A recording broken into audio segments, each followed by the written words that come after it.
This is DOL 1 for all the lovely bad ones. So you think you'll be able to stand being away from your parents for a whole summer? Grandmother asked. The reason grandmother is capital is because that's the name of her in the story. If it said my grandmother asked, it would not be capital. Grandmother smiled. I'm glad you chose the inn instead of the camp. Corey and I didn't look at each for fear. We give ourselves away. We hadn't had a choice. Actually, Camp Willow Tree. Hold on for a second. This is a weird sentence. This actually is usually at the beginning of a sentence, isn't it? This is a weird sentence because actually is usually at the beginning of a sentence. Yeah, at the end.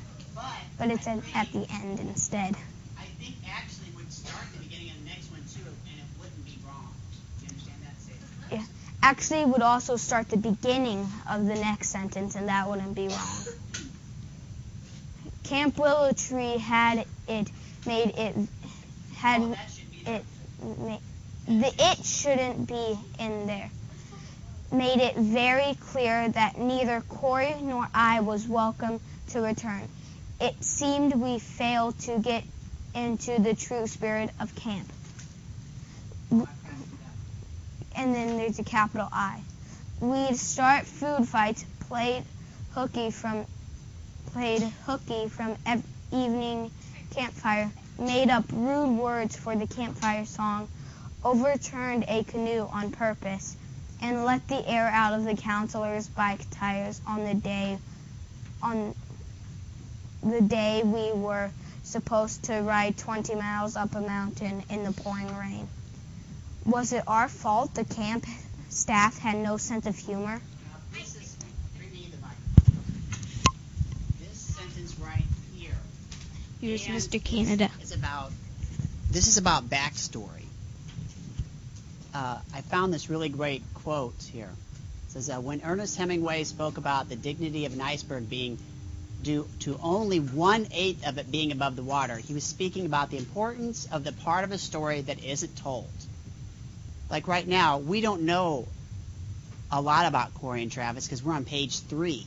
But from that one sentence, can't you tell a lot of the story?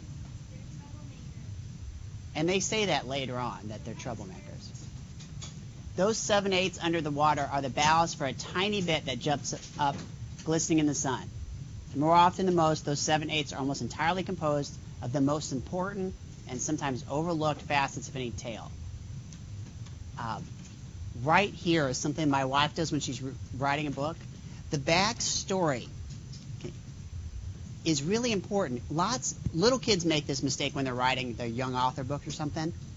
They'll say, when there was this little boy, and he had blue eyes, and he lived on the street, and they give all backstory for the first 3 pages. You can't do that. You got to layer it in. And there's this article, How to Write Backstory Without Putting Your Reader to Sleep. Backstory or a character's past is often necessary to explain a character's motivations. It can add insight or personality or create reader sympathy. So, while you read the DOL, this sentence right here tells you a lot about them. And they call themselves pranksters, which I think was a good characterization. And depending on what kind of personality you have,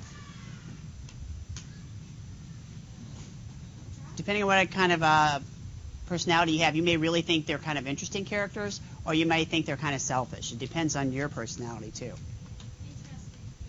I tend to think they're interesting. And have you noticed that their backstories, the main characters in this are a lot different than Wait Till Helen Comes, right? How are Molly and Allie way different than Corey and Travis?